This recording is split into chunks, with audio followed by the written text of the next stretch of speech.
अनुभव घेतलाय. आता तुम्हीच विधानसभेची निवडणूक तुम्हीच लढवलेली. गावागावातल्या कार्यकर्त्यांनी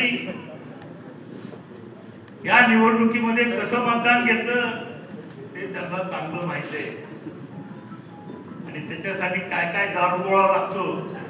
शेवटच्या 2 दिवसात कोणाला चपटी द्यावी लागते, कोणाला कोंबडं कापावं लागतं, कोणासाठी बकरं कापावं लागतं, कोणाला लक्ष्मी दर्शन घडवावं लागतं. हे सगळं त्याच्यामध्ये एक्सपर्ट बनलेले आहात तुम्ही. माझ्या अनेक निवडणुका तुम्हीच लढवलेल्या. त्याच्यामुळे आता हे जे काही आपल्याला अनुभव आपण घेतलेला आहे, आपल्याकडे जे एक्सपर्टाईज झालेले तयार, त्याचा वापर आपल्याला या निवडणुकीमध्ये सुद्धा करावा लागणार आहे. आणि म्हणून उमेदवारांनी इच्छुक बनताना आपल्याकडे काय दारुगोळा उपलब्ध आहे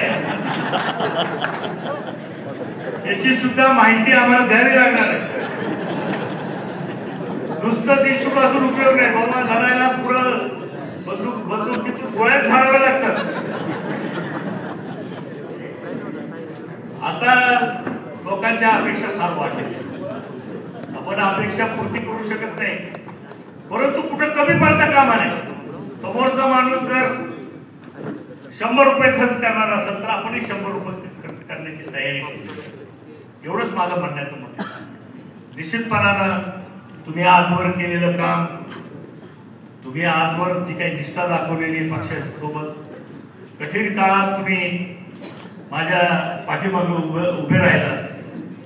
मला तर प्रचार करताना विजयराजे तर वेगळाच प्रचार होता. आमचे विरोधक म्हणायचे दादा 4 नंबरला आहे का 3 नंबरला आहे, ह्याच्याबद्दल चर्चा करतो. आम्ही एकातही नव्हतो, दोनातही नव्हतो. मी म्हटलं काय प्रचार आहे बाबा, ही एक पद्धत होती ती प्रचार करण्याची. आपल्या कार्यकर्त्याला गारद करायची ही पद्धत होती, बाकी काही नव्हती. पण कार्यकर्ते ठाम राहिले शेवट. त्याच्यामुळे त्या प्रचाराचा काही उपयोग झाला नाही आणि मतदारांनी कोण नंबर 1 ला हे दाखवून दिलं मतदारांना. त्याच्यामुळे आपण निवडणूक जिंकली. त्याच पद्धतीनं जशी मी तर म्हणेल विधानसभेपेक्षा सुद्धा 4 पट अधिक वेगानं, क्षमतेनं आता आपल्याला काम करायचं.